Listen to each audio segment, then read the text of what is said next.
তো দেখো ব্লিঙ্কিট থেকে অর্ডার করেছিলাম হচ্ছে, মানে বাড়িতে ডিম শেষ হয়ে গেছে আর উনি খাবেন হচ্ছে পাস্তা। ঠিক আছে, পাস্তা খাবে, ডিম ছাড়া পাস্তা হবে না, ডিম ছাড়া পাস্তা খাবে না, এটা হচ্ছে মেন ব্যাপার।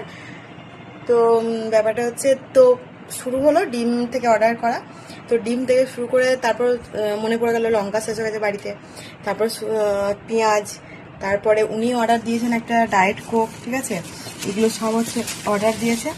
চলো দেখে নিই একটা। এই যে প্রথমেই দেখো ওনার একটা ডায়েট কোক, এই যে ওনার একটা ডায়েট কোক এসছে।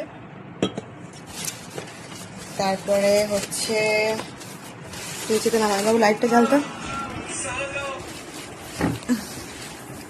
দাঁড়াও। তারপরে এসছে হচ্ছে 12টা ডিম। এই যে পুরো প্যাকেজিং দেখো ডিমের, এই যে 12টা ডিম এসছে। তো দেখা খোল। তো এই দেখো 12টা ডিম এসছে, প্যাকেজিংটা জাস্ট অসম। এই যে 12টা ডিম এসছে। ঠিক আছে, দোকানেও সেই 107 টাকা দাম, 106 টাকা নেয়, আর এখানে 1 টাকা বেশি নিয়েছে, 107 টাকা।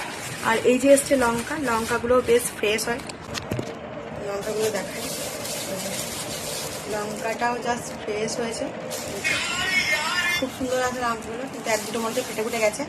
আর এসছে হচ্ছে 1 কিলো পেঁয়াজ। এই যে পেঁয়াজটাও বেশ ভালো এসছে, জানো তো, একদম পরিষ্কার পেঁয়াজ আছে। তোমরা চাইলে ব্লিঙ্কিট করতে পারো, খারাপ কিন্তু আছে না, মানে আমি যতবার অর্ডার দিচ্ছি ভালোই এসছে।